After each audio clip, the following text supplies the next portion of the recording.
talking about I in don't get startup to India. start. No. I mean, I run some cohorts, but not these kind of sessions. Yeah, yeah. Great. So thank you all for joining in today's session. Today's Ask Me Anything session on startup fundamentals, building a solid foundation in the startup ecosystem. So I would like to welcome one and all respected speakers, dear audience, and everyone who is a pro entrepreneurship and pro startup for the Indian startup ecosystem. I welcome one and all. So good afternoon, everyone. Thank you so much for joining us today as we celebrate 8 years of Startup India and the spirit of entrepreneurship during the Startup India Innovation Week 2024. My name is Akhilesh Vyas. Uh, India began its startup journey with the foundation stone laid by Honorable Prime Minister Shri Narendra Modi ji in 2016 with the launch of Startup India initiative. Today, startups are a household name and as a preferred profession, making India the third largest startup ecosystem in the world. Today, we are here conducting this Ask Me Anything session with startup ecosystem enablers on startup fundamentals, building a solid foundation. I would like to invite our esteemed speakers. Firstly, we have Shahnaz Bapuji. She is founder of Skyful and ex-CMO at Shopmatic Group. She's a veteran in marketing and advertising with over 30 years of experience and is renowned for her expertise in both B2C and B2B strategies. Next, we have Sanjeev Bhargava sir. He is the founding partner at Brainchild Advisory Services. He has deep consumer knowledge of over 50 product categories. Over last 21 years of experience, he has as head of businesses and general management. All three business head positions held in advertising led to unbeaten records of business growth under his guidance. He has also worked on how to ensure team stability, enduring client relationships, and building robust brands across different categories and products that he has held. Next, we have Sachin Arya sir. He is a high education specialist with over 17 years of experience working across university functions.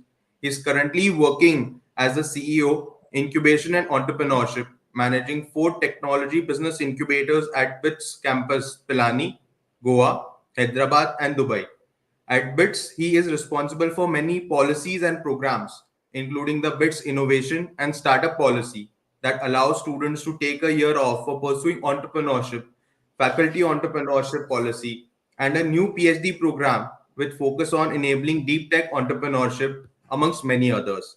I wholeheartedly welcome all the esteemed panelists to take out their time for being part of this Ask Me Anything session on today's panel. I welcome you all once again. Thanks a lot again for joining this session. Happy to be here. Thank you. Likewise. Starting the session, I would like to begin with asking Shehnaz Bapuji ma'am about given the dynamic nature of the startup ecosystem, what do you think are the emerging trends in marketing? What are the strategies that you would suggest in the current scenario to the emerging startups? I don't think the trends have changed, to be honest. I mean, whatever we've been listening to in terms of digital taking on more strides than it did earlier, I think those things will continue to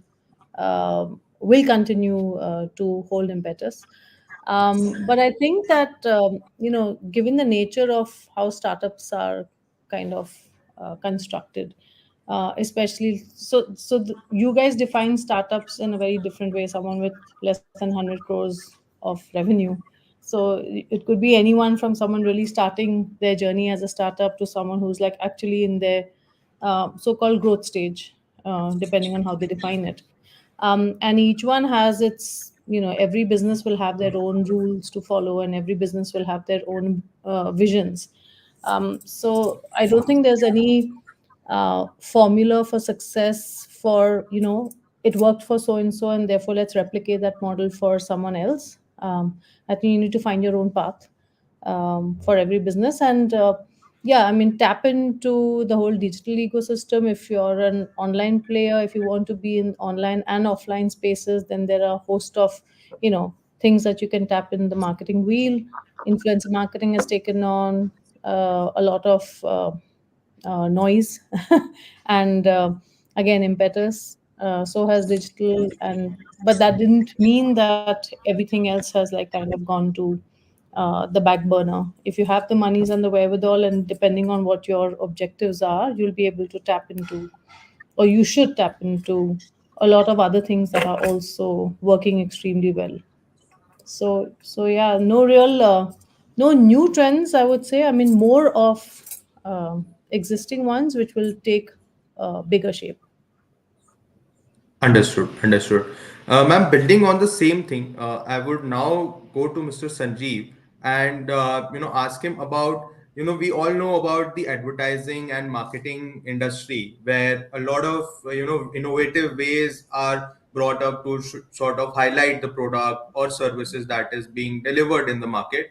However, in that spirit, sometimes the inherent value of what the product actually is somewhere lost down in the whole cycle of putting the best out in front of the customer.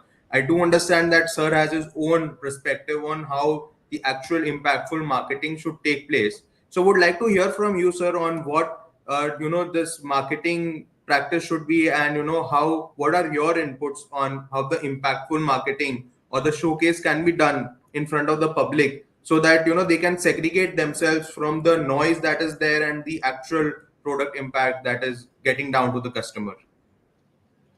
So, with the advent of internet and digital marketing, the one thing that has been enabled is ultra sharp targeting. And uh, that has amazing ramifications on business ideas, products, and what you talked about, the inherent truths of the business. Because there is there are different truths that become strongly relevant to different cohorts of consumers. And because there is sharp targeting possible, there are business opportunities that have come alive because of digital marketing. And today, therefore, it is extremely important for startup founders to have clarity on a few things. One is, what is their core product or service? What is it? What is the truth of it? What is the solution that it is providing? And what is the problem that it is addressing? Who will benefit from that? And how will that happen? How will that get executed? The execution part, which is, everybody says execution is ultimately the god of all startups. And marketing is central to the first two. Execution is then, media and a lot of operations and stuff like that. So the in today's day and age, and I'm just continuing in the vein of what Shanaz talked about, uh, it is extremely important to understand these two things. Once you understand the consumer behavior, the consumer attitudes, the consumer's relevance to your product category, your own strengths and differentiations as far as the product or service is concerned, solutions will emerge from there. And then packaging that solution and making that into a communication message, into advertising, into marketing strategies, etc., becomes simple and almost straight line.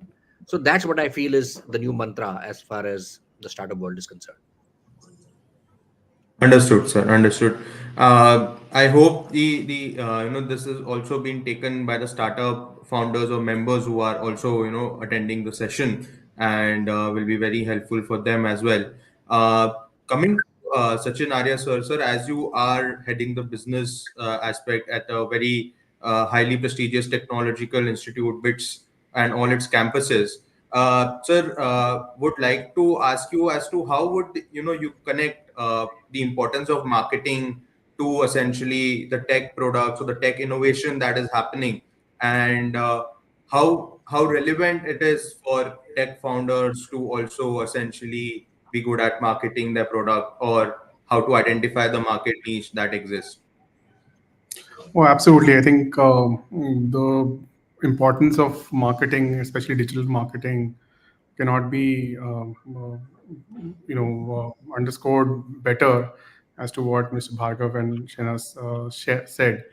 I think what we see overall is that the entrepreneurs, young entrepreneurs, are very good at technology when it comes to solving for a problem, but they find difficult to uh, compare, provide their value proposition in a manner that people will understand, and they struggle at this go to market and making that popular. And this is true, especially in the wake that there are more than 112 unicorns, and almost 90% of them will be centered around digital commerce or connecting the buyers and sellers. So a lot of these people actually spend a lot of money on making sure that people know about their products, they know about their platforms and services, and that's where I think they get into the valley of death, right? Because they spend a lot of money on marketing, they don't understand it well. They try to go to influencers to market their products, and the entire money that they have raised or they have put forward from their own pockets goes into marketing. So this is a very essential aspect for a technology founder to understand it well, and to also use it effectively, so that they're able to grow their number of users and the customer service aspect, and not only just put money down the drain on making sure that everybody knows about their product and uses it. Right, sir. Right, sir. Understood. Sir, also given essentially you are working, with a very aspiring entrepreneurship or a very student-led organizations, as a CEO of incubation and entrepreneurship at BITS, you have been instrumental in shaping policies to support student and faculty entrepreneurship.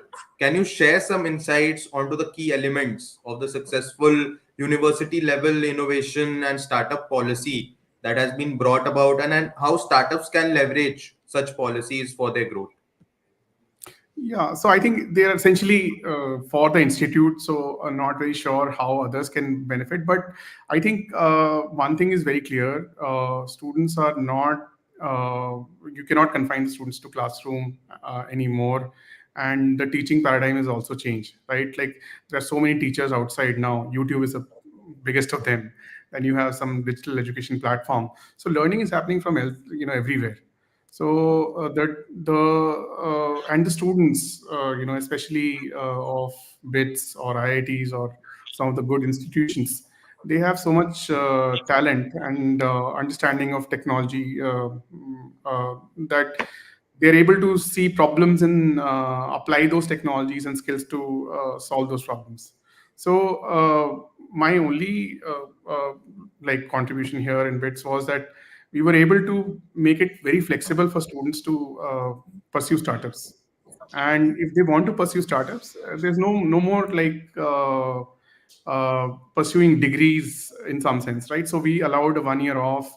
Uh, there's a zero attendance policy at BITS. You need not come to the classroom. Very conducive environment in terms of setting up startups right from the beginning, right from the idea stage to scaling up. And at the same time, faculty also. I think faculty are also working on very critical and cutting edge technologies. They're creating IPs.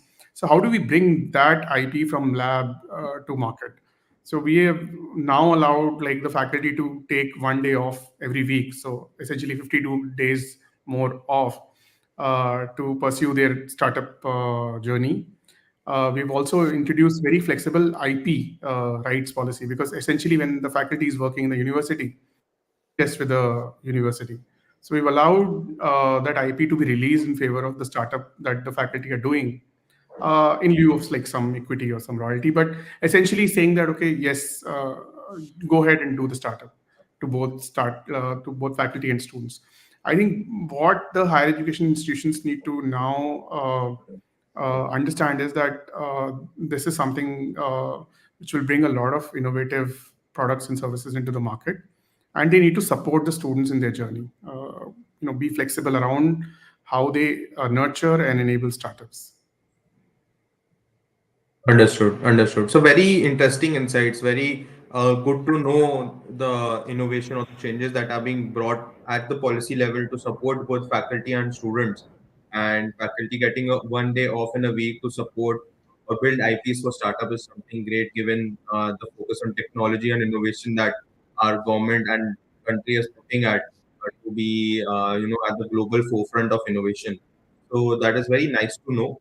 Uh, Coming back to Shahnaz ma'am, I understand that your strength is omni-channel marketing strategies. Ma'am, want to understand what are these marketing strategies? What do we mean by omni-channel marketing strategies? And in today's like fragmented digital landscape, a lot of options are available to startups. However, they are limited at the resources. So, what should be the how should startup decide when to market, what to market, what channel to take, what should be the strategy? So if you could throw some light on this area. Sure. So typically, the reason why omni-channel marketing, the term came along was only because digital took a lot of, gained a lot of strides in the world, and otherwise there was nothing called digital marketing versus offline marketing. There was just marketing, and there was brand building, and you looked at different channels through which you kind of told people about yourself, and you try to do your selling. So omni-channel. Comes into play when brands want to leverage the digital world, which now functions like a complete universe in itself. And they also want to, kind of tap the offline space, which is like everything which is non-digital. um, from a startup perspective, I think I would just advise most startups who get headlong and they get carried away with terminology that is like, bandied around. I would just advise them to hold on and first put together what is it that they want to achieve and what kind of monies do they have at play for them to be out in the market, then decide the channel of choice. So for example, in my past, and I worked on with startups, and I worked with a startup even as an employee, as in whatever, a founding team member, but an employee, marketing head, blah blah. And when we didn't have the wherewithal, but we had like very very high targets and great ambitions to do this, that, and the other. That one of the basic things that you need to do is get awareness for yourself. So in that case, I couldn't spend money on television, or I couldn't spend money on constant YouTube advertising or on print advertising. So what I did was I very effectively used PR, digital and print PR or TV PR or whatever, just PR as a channel, to try and let that become the surrogate for brand building, because you had no choice. And then you have to be smart with what you have on your plate. So you can be extremely smart about leveraging PR to drive awareness, but being completely present in the digital areas and doing great stuff with your website, great stuff with your social media, great stuff with your content, so that you can get a good balance of effective communication going. But again, I think someone referenced the fact that execution, people put execution before even the thinking of what they want to achieve. And I would again warn against that, because first decide and get your strategy in place as to what makes sense for your brand and what makes sense for your category. And given the way the world has evolved today, for every category pretty much you have existing brands and existing players, but that doesn't mean that you can't make a dent in that category if you have something unique or innovative to talk about. It's about what you say, how you say, when you say it, the contacts you make, the partnerships you network with, the kind of influencers you kind of leverage, or the content. But everything boils down to what is it that is your unique selling proposition. And I cannot underline the importance of arriving at that more, getting your value proposition right and understanding your audience so that you're able to tell them in the words they'd like to consume as to who you are and why you exist. I think like these two things are taken for granted. And I would urge startups to focus a lot of time getting this right, because these are fundamental pillars to whatever you do. You may have a very sexy, pardon the usage of the word, but a very very great product, But at the end of the day, that product needs to get off the shelf, whether it's a product or a service, and it needs to communicate itself to the audience that it is meant for. So get your target audience going completely right. As I think Sanjeev mentioned, that you need to be really, really sharply focused on your audience, and I could not agree more. And then decide as to how you will speak to the person, that persona. What is it that you will say? And with digital, people say that digital is cheaper than your offline medium, and that is correct, relatively speaking. But digital marketing also requires money. Every day I work with startups and I speak with a lot of startups, and they say, they've got these grand ambitions, and I want to do this and I want to do that. And they speak to me on the advisory level as well, and also from an implementation, and ask, can you help me with this, that, and the other? And sometimes I kind of kindly tell them that forget about paying me money. You may not have the money to pay an advisor or a mentor, but if you don't even have the money to execute on the ideas that I build for you or tell you to run with, then be careful about what you want to do, when you want to do it. And there's a time even for you to kind of declare that you're a startup. You need to have a lot of those things already lined up in your head before you get headlong in saying that, oh, I want to go after the first 50,000 customers in a year's time. Very easy to say these things, and it's good to have ambition, but needs to be tempered with a lot of practicalities. So, yeah, I can Got keep it. going on the subject, but yeah, I would urge everyone Understood. to get Understood. the USP right, get the value proposition going, and understand and pick your media mix very judiciously, keeping in mind what you have in your pockets. Understood, understood. Ma'am, I think very rightly pointed out. I think you have put a lot of emphasis on having your marketing strategy in place before actually going into the market, or how you plan to get into the market, be it B2B or B2C. Having a Yeah. strategy before execution is what is very important, essentially, which is being highlighted. Building on the same aspect, I would request Sanjeev ji to also share his thoughts. And sir, you have also mentioned about a case study from Whirlpool, where they, just sort of scaled their operations because of very good targeted marketing in just a span of 3 years. Could you share like your thoughts and more insights on how startups can go about formulating a robust marketing strategy? Well, so that was a different world, in the sense that, is there an echo? Um, how do I fix that? Okay, You're I good think it's now. fixed. Yeah. Yeah. So this is, of course, very, very old in the sense Whirlpool was launched in 1997. I think a lot of founders of startups today may not have been born at that time. But the fact is, it's a fascinating story of how propositions are created. So Whirlpool was actually, it started off, just, I'm sorry, just a second.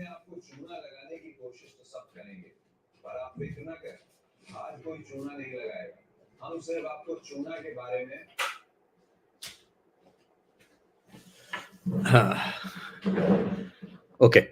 So I was saying that it was a world where durables were considered, a purchase decision made by the male of the family, the householder, largely because it was of high value. And in those days, there were not too many high value products that came into the home.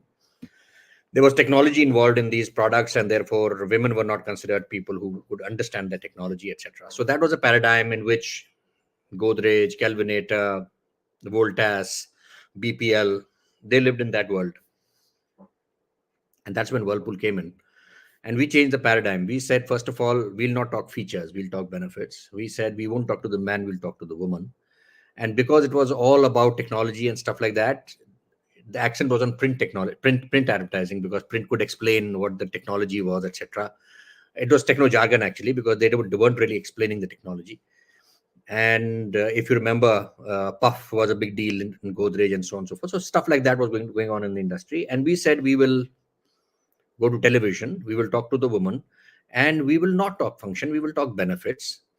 And as far as proposition is concerned, We broke the proposition into a functional proposition, which is what the product does, an emotional proposition, which is how the consumer feels when they use a product like this, and a self expressive one, which says how do others see that person when they use that brand. And when you break that down and then you say that my proposition is going to focus more on emotional and self expressive and not on functional, you change the tenor of the advertising. And therefore, we said we will not sell products to the woman, we will sell the woman to herself. And we created actually an iconic mother and wife, and we termed her the Whirlpool woman. And we just made her a heroine in commercial after commercial after commercial. And our research told us that consumers loved her. She was the most popular mom, the most popular wife on television. People bought Whirlpool because they loved the lifestyle she led, the control she had over her home. And of course, there were functional benefits: makes eyes faster, makes washes whites fast better, and so on and so forth. Of course, they were there, but actually, that was not the reason why the product sold. The product sold because people loved the brand, and they loved the brand because of the world we created around it and the aspirations we created around it. Now, that was that world. And today, probably that people don't have the luxury to build a brand like that, largely because there's a fragmentation of media to create that kind of impact. Today, it would take humongous amounts of money. There are brands which do that even today. Uh, but for the majority of the startups, the fact is that you need to start sharp, you need to start small. But the clarity that the Whirlpool case study gives us on how you can differentiate from the market, how you will leverage a consumer truth about yourself in a manner which is unique, differentiated from the consumer, from the competition, and become more and more relevant to the consumer. Those truths don't change even today. So today, no matter what the startup is, and I will repeat what I said in my first comment earlier, is that understand your own truths, understand your own. What motivated you to start? You have to keep revisiting why you why you got into the startup in the first place, because there was a pure idea. When founders actually start something, there is a pure idea on which they start it, and that you have to keep going back to the pure idea and say, is it relevant? Has the relevance changed? Because people pivot businesses because relevance changes, consumers evolve, and therefore you have to keep going back to why you did what you did, and keep looking at what the reality of your business is, the truth, the home truth of your business. And that becomes the starting point for reaching out to the consumer, finding out what is it that will create the right trigger points for the consumer to start looking at you, buying you. And really, that's the reality of today. Fundamentals don't change. The way now you have to go about it has definitely changed. Understood, sir. Understood. Thanks for uh, highlighting the point again. Coming to Sachin Arya, sir, I do understand that you are operating technological incubators across different geographies. Uh, Pilani, Goa, Hyderabad, Dubai, and you would have to sort of collaborate with different ecosystem enablers across different geographies. While we do understand that digital marketing has sort of created a unified platform to sort of promote things across the globe in a very unified manner, and we do understand that the bottom of it is technology. Technology is driven by science, and I think science is universal across the globe. So still, I want to understand from you that what are the differences that you observe across the geographies when you have to deal with ecosystem enablers on collaborating and furthering up the opportunities and giving the best chance to the entrepreneurs working in your incubation centers. Yes, I think there's a lot of difference in terms of what the local problems are. Uh, just taking example of Goa. The Goa's economy is essentially based on tourism and understanding the marine and the mining industries there. So, having an e-commerce platform which will probably work better in Bangalore or Gurgaon will probably not solve problems of Goa. So one, there's a unique landscape that all geographies have, and the people who are solving problems, entrepreneurs, must understand what the local problems are and what the local economy is. How will they make money at the end of the day from whatever they're building? Second, I think in terms of help, I think all the governments now are doing pretty good in terms of helping startups with local solutions. So all the state government, at least, who have a startup policy, and if you look at Goa, if you look at Karnataka, if you look at Tamil Nadu, Rajasthan, all these states, and around 17 states have, I think, such sort of policies, maybe more.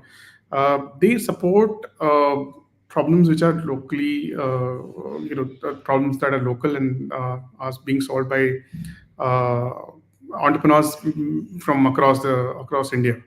So I think this is very essential that an incubator works with the local state government, and at the same time, the central government, like Government of India, I think almost all ministries now have some or the other support program for startups, whether it is procurement or it is supporting early stage startups, women startups, or startups in who are catering to MSMEs or coming from that segment. So the second one is that, like, we need to understand what these programs and schemes are, and the entrepreneurs must look at especially Startup India is one of the central places where you can find information on how you can get supported. But I think they can also look at the ministry's website and the startup, the various startup policies of the state governments. So that is very essential if you're solving a problem in a particular area. Then, of course, there are incubators like us. There are incubators in each nook and corner of the country. Now there are more than 700 incubators. I think you can reach out to these incubators because these incubators are the central places where it all connects. All the government schemes, all the investors, all the upstream. I would say either technology companies which provide free credits or investors. They all converge at this place. So I think one also has to look at these incubators and connecting with the incubators and accelerators to get maximum mileage from in terms of solving the problem and getting supported. So essentially, if one is solving a problem, I think one need to understand the local economy, the incubation ecosystem, and the startup ecosystem that the state has to offer, also the central government. Understood. I think, as you mentioned, that every state has different startup policy and different incentives. So I think that will surely play around, and every state has a unique sector which is under the focus area. So definitely, the startups will build products or solutions in those areas where the local demand is high. Uh, Building on to that very question, essentially a question from the audience is that when we start, like, as an entrepreneur, when they start building a product, they start from local with something which is small, problem that they want to solve. So how should they go about marketing it when they're starting it from a small local area to then sort of with a vision of scaling up to the state and then to the country? So how should they go about it? Basically, that is someone from the audience has asked. Would want the opinions of all the panelists present here. Will you repeat that, please? Sir, so basically, when a startup comes out with a solution, it starts from local and then sort of builds up. Yeah. So how to scale up the marketing? How to go about the marketing when they have to start small and then keep on rising, or essentially then scale up? So how should they go about that? So I have some learnings from a friend of mine who's actually an investor, and I'm talking about Licious, which is now a very successful company. And the advice he gave, he was their founding, seed capital or whatever. He gave that money, and they started in Bangalore. And he said, "I want you to first prove your concept in a locality, not even in the city. Yeah. Once you proved yourself in the locality, then you go to the city. Yeah. And only when you have proved yourself in the city, then you go to another city. Don't go national."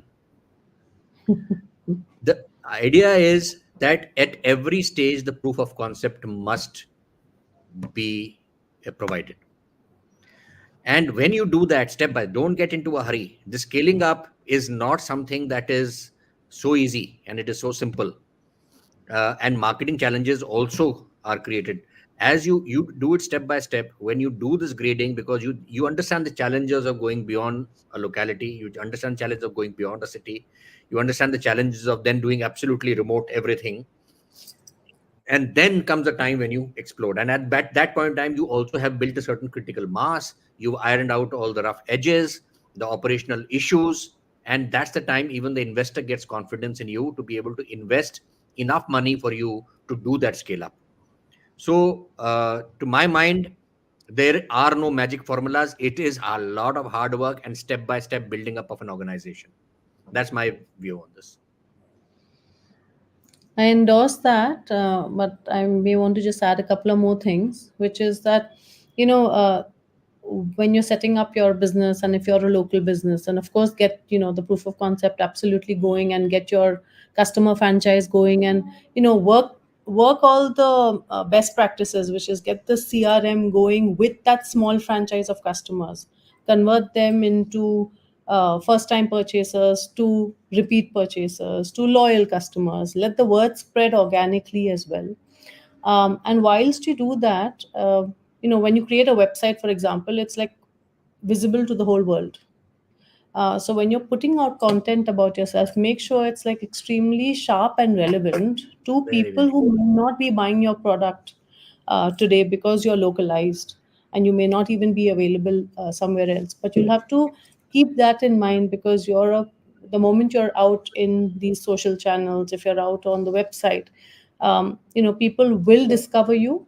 And if you play the typical search advertising, and do all those little elements of the mix, people will discover you one way or the other. And in that case, in some brands you would have seen that people actually wait for a brand to come into that city, or come into that state, or come into that country, because of the hype that has been created about how good they are in what they did in that little city, or little town, or little whatever state. So make sure that whatever you're doing, do it like really well. Build out your customer franchise and start working on this whole word of mouth kind of appeal. But make sure that like everything is like like the I's are dotted, the T's are crossed. Don't get headlong into expansion for the sake of it. Expansion requires a lot of money as well, and I'm underlining this whole piece of money and resources, because I encounter that every day in my interactions with startups.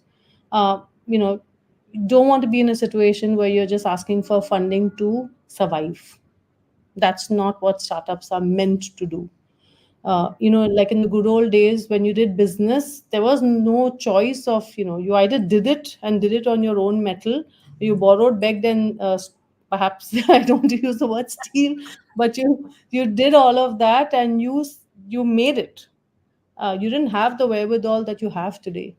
So like make the mindset work, in the sense that like you're a startup, yeah, but like you're here to do business, and doing business is serious stuff.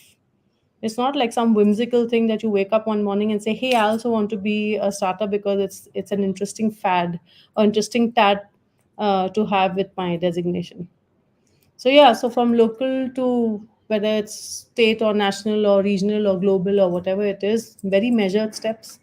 But you also have a reputation to maintain when you're out in this whole digital environment, whether you're present as a brand or not. So make sure then that current franchise of your customers is saying such great things about you, because you've given them such a delightful experience, that even when just before you hit another state or hit another country. And like, to go back to Licious's example, I know when they launched and stuff, and they were actually looking for e-commerce solutions when I was doing Shopmatic. But yeah, I mean, look at their story. It's like fabulous as to what they've done, and they already created that whole buzz before people, before entering a particular market. So pretty much more of what I think Sanjeev said, and yeah. Sachin sir, any Yeah, I comments from think your end? very sane advice given by both Sanjeev and Shanaz. I think first you prove yourself in a very local area and then you expand. But the real challenge comes in when you move across geographies. And here is what I think the startup, I think what Shanaz was saying, just don't expand for the sake of expansion. Look at markets which are very close to the market that you've been serving in terms of either economic capacity to pay for your products or services, or similar products and services being available. I'll give you an example. We have a startup which provides dog walking services and dog training services. They're very successful in Delhi NCR, and they're clocking revenue high, more and more. But they're now struggling to move beyond Delhi NCR because the playbook that they have prepared, I think it works well in this area. Now, if they have to move to Bombay or Mumbai or Bangalore, I think they'll have to change certain bits of it. But essentially, the minimum viable product service that they have created, I think that can be scaled up. So if you have to go to a different, let's say, city or geography altogether, the basics won't change. The execution probably will change to a certain degree because of the local conditions. So it's a true test of a startup when they move across geographies. And the brands that we're talking about, Licious or any of the brands that you look at around, which are available in multi cities, face the exact same problem. But what they stuck to was fundamentals, doing the same thing that they did in the the first city, and then took the same thing to the other city, but executed a little differently based on the conditions. I think you require a lot of operations expertise in that, because your technology will scale up. Probably your marketing will also sort of support you, but you will need like a very strong operational leadership in some sense to execute that. So yeah, I think, and that help actually comes from investors.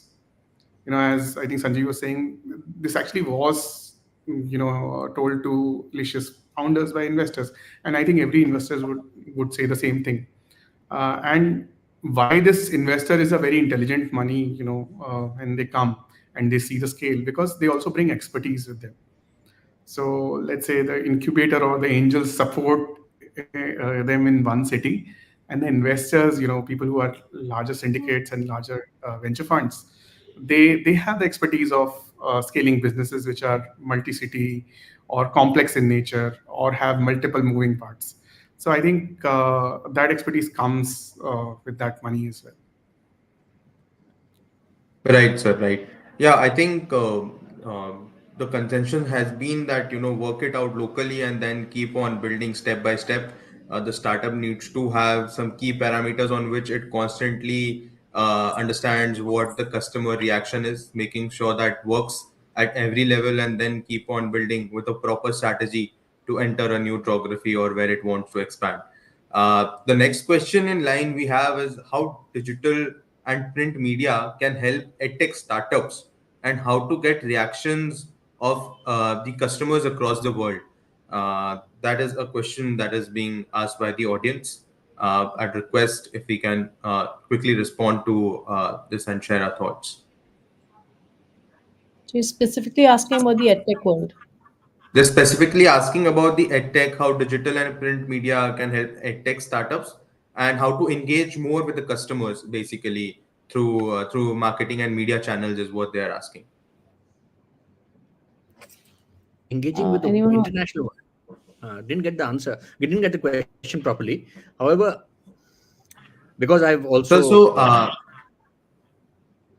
So repeating the question essentially is that they want to understand how to leverage the digital and print media marketing channel for edtech startups, and they also want to engage with customers, which are connected through the digital edtech platforms.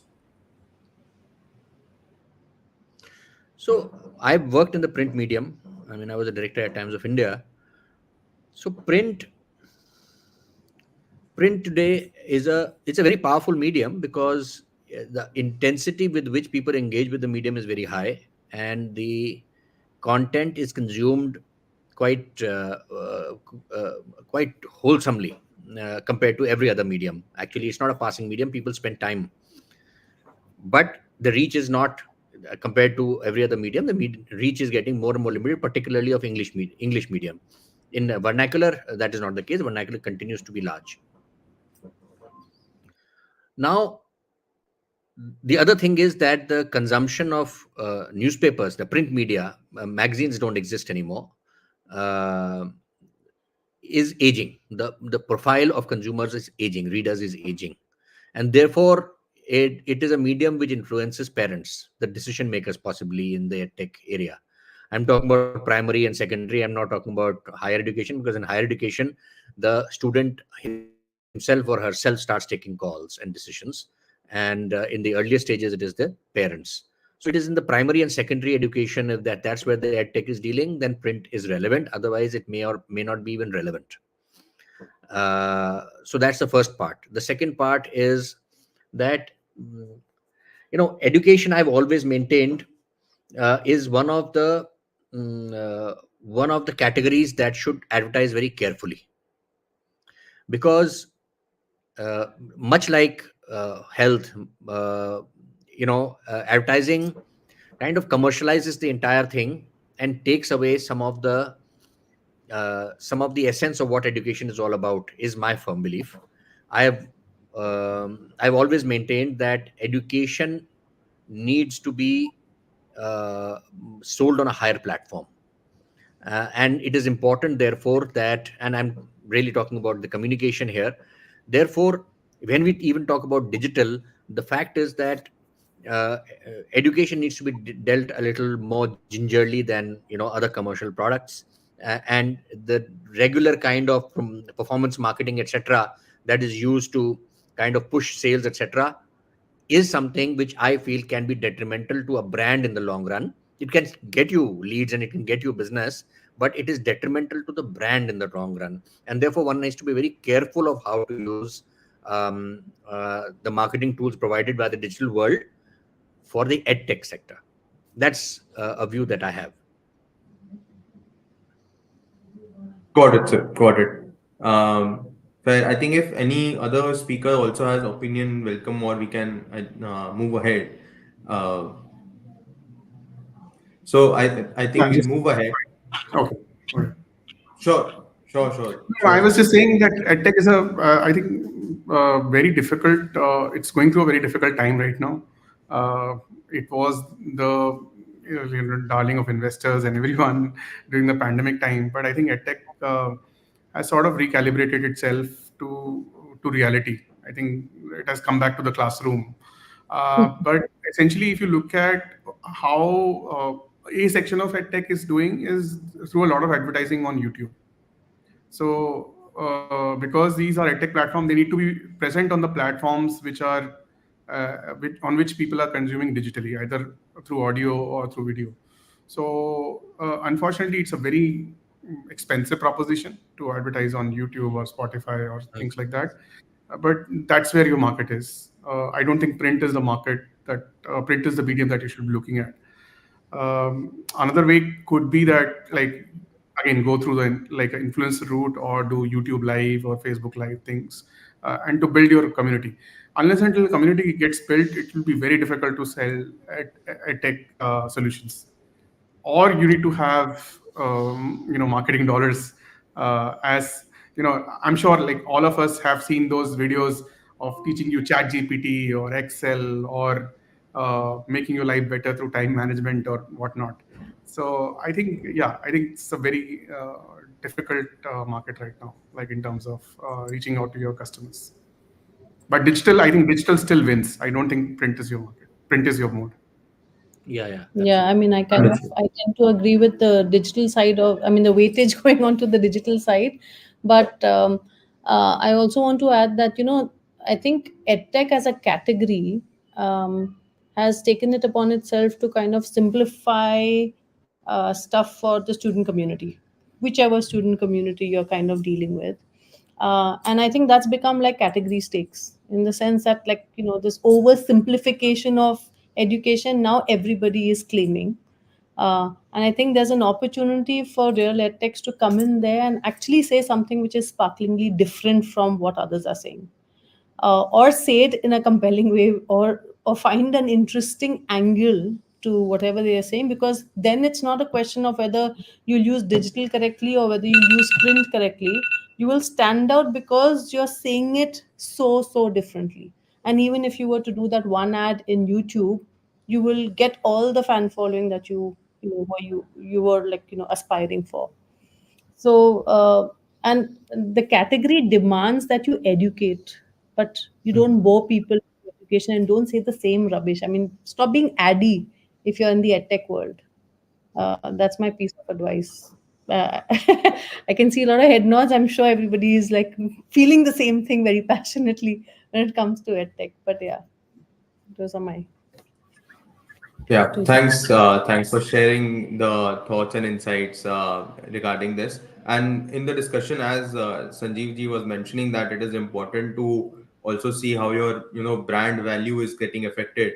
So just building on that thought, essentially, would like to understand from Shahnaz and Sanjeev ji as to any like quick tips for the startups to go about building their brand value, their true identity to the customers, and then would want to understand from Sachin ji as to how can technology startups build their brand value and how it is different than the conventional startups. Sanjeev, you want to go Uh, first, or so? So I'm a little unclear on the question. What is the question? Sir, Building a how can brand. startups go about building their brand value, sir? Okay. Yeah. Okay. Startups building.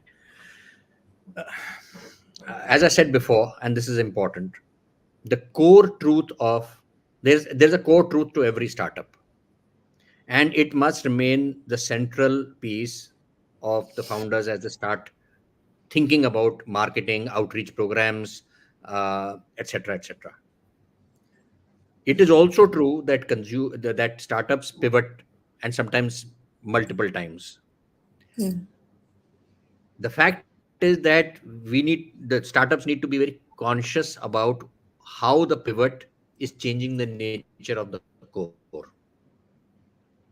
the core idea, the basic idea, because that is the inherent truth of your business. And I can't emphasize it enough that everything gets driven from there, because from that emanates your definition of your consumer cohorts. And when that happens, you start creating the path to building the relationship between that consumer and your offering. And this relationship is all what communication and marketing is about, building that relationship. In today's day and age, and as Shanaz had said as a response to something else, getting that consumer, keeping that consumer, letting that consumer keep coming back to you is about that relationship. That relationship is bound by an emotional connection, a benefit that the person sees, a value that the person sees, which is the value proposition. What is the value proposition of the offering that we made to this person? That value proposition actually gets amplified if you are able to understand the consumer and the consumer's life and the consumer's problems better, and see how your offering is solving that problem. So this is where research comes in. This is where understanding the consumer is very important. So you understand yourself, you are very confident and sure about what you have, and which is what I call, in one of my articles in LinkedIn, I've said, interrogate your product till it confesses to its strengths, which means you keep asking questions of your own product to understand what is it really that makes it magical, and then saying, is that magic working on my consumer? Why is it working on the consumer? What is that aspect of that consumer's life that changes because of you positively? And that's the answer to your marketing strategy. So that's the path that you build, and that path is really the relationship that I call like value proposition, and from the value proposition, the relationship that you build with your consumer. All these are really intimately connected concepts, and they all dovetail into each other, and therefore they string together very beautifully once you're clear on each of these steps. So once you've done that, this path becomes really smooth. Then you know what you want to say, and then you can, when you know what you want to say, you know who you want to say to. The digital ecosystem opens up its arms to you, because then you can do it very, very cost effectively as well. So that clarity is very important. So a lot of it is soul searching, a lot of it is consumer research, and then it is about applying your mind and finding that solution to it. So that's where I feel marketing is really simple logic. This is what the logic is. And of course there are concepts and there are terminologies which help you define every path, every every step of the way.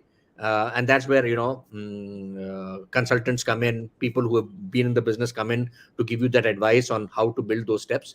But this is really the path to success as far as marketing is concerned, and building brand value.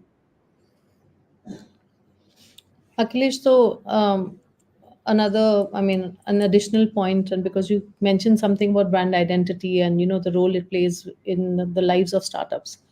Again, a very very important aspect of the mix. A lot of startups don't even understand what it means to have a brand identity. Forget about a book, but they don't even get the terminology, and it's not their fault that they don't get it. It's an expertise that they may not be uh, you know being born with. So it's like something where they need external support, or some people hire the right talent to get their identities in place. But the whole point of being a brand is that you have to stand out for yourself and have your own imprint in the world, right? Like, which is different from anyone else that exists in the world. Um, but to do that and to arrive at that end goal, there's a lot of science and there's a lot of work that goes into brand building.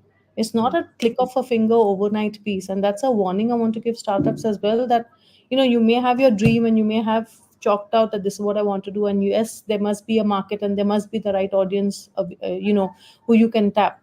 But at the end of the day, it takes time to get there, and that's something that you can't, like, wish away. Unfortunately, you will require that time to be there, to figure out what really is your proposition, what is your positioning.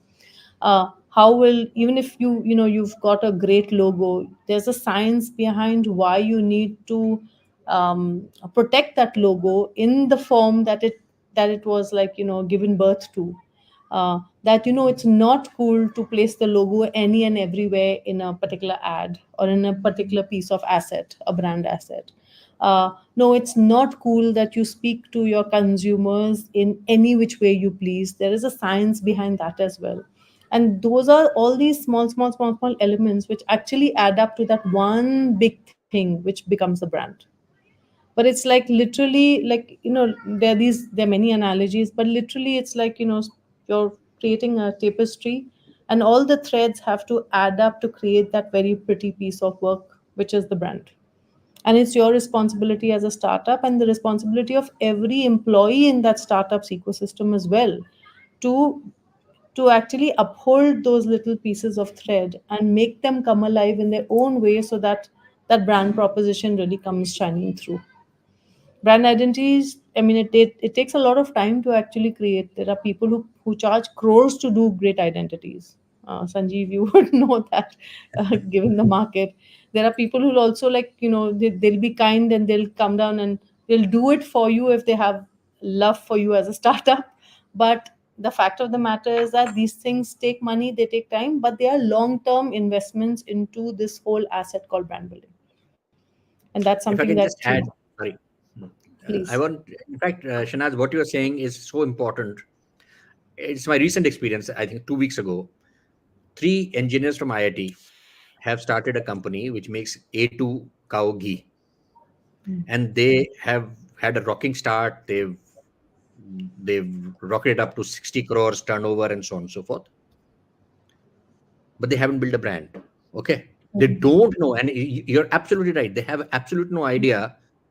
Why do they need a brand? Business is growing. It's growing. And the rate of growth is fantastic. People are buying it. I've got a great product. They say in advertising, in marketing, that building a better mousetrap is no guarantee that the world will beat a path to your door. Okay. Yeah. So the deal is that you have to create your own. Now, they came to me and they said, we've got the best ghee in town, etc. I showed them at least 15 other brands of A2 cow ghee, all of them claiming they have the best ghee in town. So how are you differentiated? You may Ah. be selling the most at this point in time, but that is no guarantee that somebody will not people to the post if he has a better marketing program. Because ultimately, marketing is a perception game. You built your product. Of course, your proposition has to be built on the reality of your product. But the fact is, there is so much perception, there is so much of intangible value that you are able to invest into your product, provided you build a brand around it. Just the Mm. product is key, but the brand adds so much more to it. It adds emotion, it adds pride, it adds quality assurances, it it adds consistency, and so on and so forth. So how do you do that? What is that value, intangible value, that you want to build into your product or offering? That is where the equity starts playing a role, and that is a long term game, as Shana said. Absolutely right. In the short term, you may find no value of it. It is just eating up money, but it is not actually giving you incremental sales. It is the long term, and therefore mature people will always say, I will build my I may build my brand slowly, but I have my path clearly cut out, and I will steadily keep on building brick by brick this equity for my brand. That's important. Yeah. Right, sir. So Right. Understood. Yes, Sachin, sir. In the interest of time, would request your remarks on the same. yeah, sorry. So Akhilesh, you asked me about technology startups. I think there's no one way, unfortunately, but there are many ways. But I would stress on the path of communities and understanding and asking your customers. I think these two are very, very important. If you are able to showcase your product to a large community of like-minded users, I think you are going to get a lot of traction. And these are like absolutely no-cost ways to promote your products and services. Second, as I said, like if you're able to, like if you keep asking your customer what do you want in the product, I think that's how you evolve and make it better, and you have won that customer. So I think probably a virality and network effect comes into picture when people recommend products to each other, especially in tech space. So yeah, I think there's no better way of marketing than asking your customers what do you want in the product to bear, what is working well, what is not working well, and making sure that you win every customer with whatever you have to offer. There's a concept of minimum viable segment. I think if the tech startups have that right, with the product that they've launched, if they're able to get the segment, the minimum segment that they have to offer this product to, I think, and then building on. So yeah, I think power of communities definitely will help. Sites like Product Hunt, if you can feature your tech product there, you get a lot of feedback also, apart from people using it. So yeah, I think these are some strategies, but yeah, there's no one strategy for everyone. I think you have to mix and match depending on what products you have. Got it, sir. Got it. Just one quick reaction from you, Sachin, sir, on how to market technology. I mean, technology is something which is very technical. So how to Right. take it to the end user, basically. I think that there is a challenge that the technology builders or the technocrats face, that how to explain technology to a common man, what they should be doing or focusing on. Yeah, I think this is a very, very common problem for techno entrepreneurs, that what they see, but when they build it for the solution, and whether that problem is a real problem or not, they just want to solve it. So I think it starts from the point where whatever you're solving is worth solving. Is a real problem people are facing? Because if you do that, I think people will discover you, right? If you're trying to solve for something which, like, nobody has it's not a pain point for anyone, but you've built a very good technology solution, then you will have to push down your product with marketing and with a lot of convincing. So I think first question that all the technology entrepreneurs should look at is whether they're solving something which is worth solving for. Mm. It's a pain point for a large number of people. And again, consumer research it cannot be like, the importance of it cannot be undermined. I think you start with asking people whether it is actually a problem or not, and then you start building. So one is that, like, you're solving a real problem which is faced by a lot of people, and it affects their quality of life or quality of work or whatever it is, on a day-to-day basis or on a frequent basis. Second, I think user interface. I think you need to be very clear with how people access your product or service, and is that intuitive enough? You don't need to teach people in order to use your product. For example, you have these ERPs, right? Like organization wide, you need to have a certain learning curve on that product, versus you have the social media platforms where everything is very intuitive, right? Like just you know where to go for seeking what information and to do certain actions. So I think user interface is very, very important for technology startups if they have to penetrate further into market, and that plays into their marketing strategies as well. The use of colors, the use of uh, workflow, very simple workflows. So I think these two I feel are very, very important things in terms of technology Right. market. Right, sir. Right, sir. Thanks a lot for sharing your advice, and thanks a lot to all the speakers who have taken out their time of the busy schedule to sort of enlighten the startup and ecosystem enablers on these pillars of marketing and advertising and sort of technology and a mix of that. So thanks a lot for the insightful discussion and for giving your time. I would just like to use this opportunity to also announce that Startup India's flagship cohort program, marked Innovator Academy, is back with the 8 session program exclusively focusing on empowering startups with strategic marketing expertise. The cohort program will be hosted on Mark, the national mentorship platform, and will equip participants with practical insights for immediate implementation. So, entrepreneurs will get a chance to build and innovate their branding and marketing step by step through interactive workshops with uh, Shehnaz ma'am, founder of Skyful and ex-CMO Shopmatic Group. Here, each startup will get the opportunity to discuss their work with Shehnaz ma'am to optimize their marketing strategy and pave their marketing path to profitability.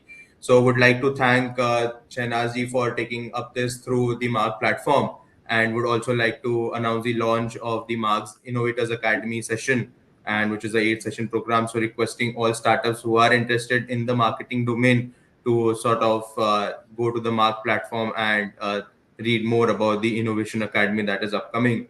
Would also like to again sincerely thank all the panelists today, Shehnaz ma'am, Sanjeev sir, and Sachin Arya sir, to share their insightful thoughts and key messages for the startups that they can inculcate in their strategies to sort of have a successful strategy and key things that they can take forward.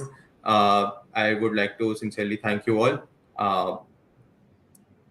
Thank you, Akhilesh. Any Thank you so much. Thank you, Sanjeev. Thank you. Okay. Thank you. Bye Pleasure. bye. Thank you.